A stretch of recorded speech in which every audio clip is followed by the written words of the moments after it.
Okay, we'd like to welcome Billy Horschel into the interview room. He is making his 11th career start at the BMW Championship, and he is our 2014 champion here at Cherry Hills in Denver. Billy, welcome back to Denver. If we can get some thoughts on being here at Castle Pines this week. It's nice to be back in Denver. This is a great town. I remember in 2014, I've said this since 2014, that this is a big sports town. They love sports. They love to be outside. They love to be outdoors and you know, be in the great weather that they have, especially this time of year. And at 2014, I was amazed that doing the Pro-Am, I swear, I think we had 10, 15,000 fans out there doing a Pro-Am, which I've never seen before anywhere on the PGA Tour. So this city really does support sporting events around here. Excited to be back. Obviously, it's not the same golf course. This is a little bit different than Cherry Hills, but this is a beautiful golf course. It's going to be a great test. I think you're going to see some unbelievable golf shots. I think it's set up for some risk reward, and you're going to see some stuff that, you know, with altitude and the ball going, you're going to see some shots fly a long ways, and you're going to see some shots come up way short. So it's one of those great tests, another added factor into playing this week here, and I think we're all excited to be here at this beautiful course. And you're coming in good form, 3 straight top 10s, currently top 20 in the FedEx Cup. Just talk a little bit about the state of your game right now as you're trying to win that FedEx Cup for the second time. Game's in a really good spot. We've worked really hard over the last, well, I say really hard, we've always worked really hard my entire career, but Todd and I have been doing some really good stuff over at the back half of 2023. And sort of built some momentum playing on some European Tour events overseas at DP World Tour. Carried some of that momentum at the beginning of this year. Didn't fully come to fruition the way we wanted right out of the gates, but sort of hit the Florida swing and started playing some good golf, started seeing some good results, and then that carried over to really been playing really solid golf since, like I said, since the Florida swing. A few miscuts here, some finishes not where I want them to be, but the last 3 events I've played have been really good. Obviously, this time of year, it's really crucial, like in any playoffs, to have momentum and be playing really well, and I'm happy to be doing that right now. All right, we're going to start with Cam here on the first row, and then we'll move to Daniel on the third row. Hey, Billy. Xander and Scotty have had historic years, and I was wondering if you could choose to have one or the other of those seasons, which would you choose and why? And then secondly, how would you sort of characterize the difference between how they approach the game and what they do well and so forth? Which one would I rather have? I'm going to be that guy and said I'll take both of them because I don't have a major, I don't have a gold medal, I don't have a Players Championship, so any one of them works for me. I think you can't. I mean, it's literally comparing apples to apples. I mean, Xander's got one more major than Scotty, but I consider the Players Championship a major. So Scotty's got 2 majors, Xander's got 2 majors, Scotty's got a gold medal. They've had unbelievable years. They're great players. They go about it, I think, a little bit differently, but very similar. I respect guys out here that work really hard. I respect guys that are always, checking all the boxes and trying to continually get better. They do that. You've seen what Xander's done over the last couple of years. Obviously, he made a change to a coach, to Chris Como, and he's made a swing change. And then what he's done in the gym over the last couple of years has transpired to him being able to hit the ball even further now, which is, as we all know in today's game and age, is a huge advantage. Scotty's just an unbelievable iron player. I mean, the guy his consistency, ball striking day in and day out, is unreal. I mean, I've never seen anything like that. Listen, I was around Tiger Woods for, around that 2010 to 2013-14 when he was still playing some pretty high golf, but I was never around that early 2000s. Obviously watched it on TV. But his ball striking is just, I mean, we all just marvel at it. Consistency day in and day out. So they're just 2 great individuals that are really good guys that go about the game the right way. They respect the game. They respect the players. They work hard. And listen, what they've achieved recently in the game, they deserve because of what they put into it. All right, let's go to Daniel and then over to Bob. You've been out here for a long time. You've seen the FedEx Cup change and evolve. Scotty made some interesting comments last week about feeling like maybe it's not the best indication of the season-long race. What are your thoughts on kind of the role that the FedEx Cup plays in the game right now? I disagree with Scotty in the sense that he said it's silly. I don't agree with that.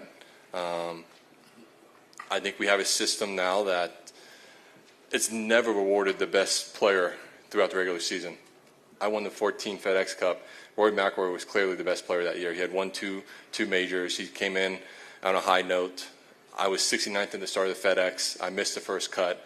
I go second win, and I win the FedEx Cup. I mean, it's no different than the New York Giants and beating the New England Patriots and starting the playoffs, I think, at 9-7, I think it was, and the Patriots being undefeated and then winning the Super Bowl. So I think if you ask 200 guys, there's 200 different opinions you're going to get on the FedEx Cup and what they think is the best way. But I believe that our system, you know, and the way we do it, could we reward the regular season a little bit more? Sure, we can. But this is a playoffs. Anything can happen. I think the way we have the Tour Championship now is better. I love Steve Stans to death. He's a great friend, but I don't think anyone understood anything he was saying when he was doing the board. And yes, it made sense with all the points, but all the scenarios and how it played out, it was really tough for us as tour players and as for the fans and the viewers to comprehend everything, how it could change with one shot. So I think the stroke system's better. Do I think the stroke system should be a little bit tighter? Yeah, I mentioned that to the tour, 5-6 years ago when they talked about implementing it. So, but I think this is a pretty good system. Yes, we can make tweaks. Yes, we can do things different. But I think we have to, if as players, we got to figure out: do we want to award the player who has the best regular season in the playoffs, or do we want to award the guy who played the best, who played solid throughout the year and then played really good in the playoffs? Yes. Go ahead. And then just one quick follow-up. There's no event in Chicago or New York this year. As the tour moves forward and the strategic sports group starts to kind of get their fingerprints on it, do we need to go back to those bigger venues? I do. I think, listen, we're in Denver, which is a pretty big city. There's some really great golf courses in Chicago. There's some great golf courses in the Northeast, in the New York, Boston area, the Philadelphia area.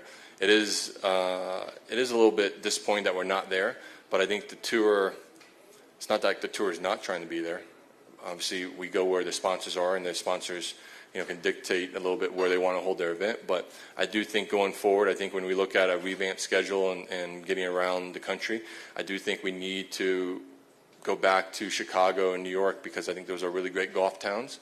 They're really great sports towns, and that's what really matters. I think for us, growing the game, I don't like using the term growing the game, but bringing it to the fans and people who aren't necessarily in golf yet, going to towns that are just massive sports fans and fanatics. I think we need to go to those cities, because that's how we can get more people involved in the game of golf. I'll take a few on this side, start with Bob, and then up to the second row. Billy, when you won the FedEx Cup, I seem to recall you were very generous with your caddy. How else did it change your life? Did your foundation emanate from that, or did it help you get the kind of impetus to start that after winning that kind of bonus? I'm just sort of curious maybe how it changed your life, in terms of setting things up like that. I was a blue-collar kid that truly blue-collar. I had a dad who worked construction for 50 years. I had a mom. Neither of my parents had a college degree. There was times that one of my parents were out of a job for months at a time. So I don't come from money. I've never had money in my life. So to win the FedEx Cup in 2014 was life-changing. And the fact that it financially set me and my family up for the rest of our life, pretty much. So that was a big moment in that aspect, knowing that as long as I continue to play well and I'm smart with my money, I'm pretty much financially secure for the rest of my life. The foundation side, we just started the foundation side within the last 18 months, our Horschel Family Foundation. But we're working on being involved in charities around the Jacksonville area. At that time, we had decided to start supporting our local food bank, Feeding Northeast Florida. So from there, we jumped on board with Feeding Northeast Florida, and then from there, we just started. A few years later, we started an AJGA event. We started an APJ event. We support the K9 for Warriors. Our foundation is now, based on a lot of that, and then now we've got the mental health and addiction side, which is, as I think most people are aware of, my wife struggled with alcohol, and she's 8 years sober. So, I think as you go further in life and you become more successful, whether it's financially, non-financially, you want to give back, and that's always something that's been my wife's and I's heart, and we're trying to do a really good job with that and help people that may not have the resources to help themselves. Oh, yeah, follow up? How is your game better or different? Sorry. Obviously you went on that great run, played well, but how is your game different today? I know you had a dip a year or so ago, but is it better now? Or do you ever look back to then and say, I want to do some of the things I was doing in 2014? Yeah, I'm never satisfied with wherever I am in the game of golf. I'm always trying to get better. I sort of live by the motto that if I'm not trying to get better on a daily basis, then I'm already getting worse. I'm already getting passed by people. So even if that getting better is an inch better today than I was yesterday, then I'm improving as a player and as a person. But my game's completely different, I would say, to somewhat extent. I'm a lot more of a consistent putter. I've been a top 15, 20 putter on tour now for 6 or 7, 8 years now. My short game is a hell of a lot better. I'll tell you that for a fact. My stats guy, when he started working for me in 2014, he having a conversation with him at the beginning about coming on board, he looked at my stats and said, he's like, you got stone hands. Your short game is awful. He said you would never be a good short game player. He said if you'd be lucky, we should just try and get you to be a top 75, top 100 short game player. You should just try and hit the greens when you have a long iron in your hand. Don't be aggressive. Obviously, I've proved him wrong, and I joke with him about today about that. But I've gotten longer as a player. I've gotten more, I say, intelligent about how to prep and prepare and get ready for tournaments, how to dissect a golf course, how to get around the golf course. I think emotionally and mentally, just the way I handle myself on the golf course is completely different. But that's 10 years ago. I was 27. I'm 37. I hope I've learned something in those 10 years, and I've gotten smarter. And I think I've done that. And hopefully in 10 years' time from now, I'm a better player and a better person than I was as I sit here. All right, let's move over here. Yeah. Second. Billy, you'll have had time to reflect on the near miss at the Open. I just wonder whether the overwhelming sentiment is one of disappointment at having gone so close, or satisfaction that you played so well that week. It's a little bit of both. Yes, disappointing because the ultimate goal is to win the tournament and to be so close and to have the opportunity. You want to get through it and then be able to raise that trophy. I haven't had a lot of those opportunities in the 15 years as a pro. That was the first time I've had a chance to win a major, and probably since 2013 at Marion. So yeah, I was disappointed that I didn't get the job done, but at the same time, I was very proud of myself how I played all week, very proud of myself how I played on Sunday especially. I could hold my head up high and walk away and say I didn't lose this tournament. I played solid, and Xander went out there and played a special round of golf, and you got to tip your cap to that. So yeah, I was a little disappointed, but when I looked at the bigger picture of it, I was very pleased with my game and very pleased with how I handled the situation of, like I said, being there on Sunday. And now the goal is to hopefully get there, a little bit more often over the next couple of years, and hopefully be able to, hold one of those trophies one time. All right, we'll go to Ryan, and then we'll wrap up with 2 questions right here. So, Billy, here. you were one of those players who year over year were part of the PGA Tour's churn among the top 50. Just curious how you think that system worked in year one, or if there's anything you'd like to see tweaked moving forward. Say again, I didn't hear the first part. You were part of the tour's churn year over year among the top 50. Oh, where I fell out and then I came back in. Yes. How do you think that system worked in year one? I think it's worked pretty well. I think my only disagreement with the entire system so far is that I believe the tour winners of the current year should probably go ahead of the Aon 10, Aon 5. I believe that's a fairer way to do it. I think it opens up more opportunities for players to get into Aon 10, Aon 5, open up more access to signature events. But I think I sit here now, and I'm an example that if you play well and you take advantage of the opportunities that you get, whether it's in some signature events or you play well in the majors where they're more FedEx Cup points, you can get inside the top 50. Is it easy? No, it isn't. But it's going to be hard in it. It should be a little bit of a challenge. Nothing should be handed to us by any means. So I believe that it's been a good system. And like I said, the only tweak I would make was I believe the winner should be in their own category above the Aon 10, Aon 5. All right, we'll wrap up with Adam, and then here on the front row. Billy, assuming you're still working with Mark, what does he give you a hard time about now? We give each other a hard time about everything. I I don't know. He hasn't given me a hard time about anything the last couple of weeks because I've been playing well, so that's a good thing. Honestly, I don't know. Probably maybe a few decisions here and there that we make on the golf course, but game-wise, nothing too much. I think, like I said, I've learned a lot from him over 10 years, and I joke with him a little bit that I really just pay him to stay as my friend, and that's all. I really don't need his information anymore. But obviously, I'm kidding with him because he does add he is a very, very added asset to my team, and I do have a very there's a comfort level when he's around at a golf course, and because he knows my game, and if TA's not there, I can sort of bounce some things off of him.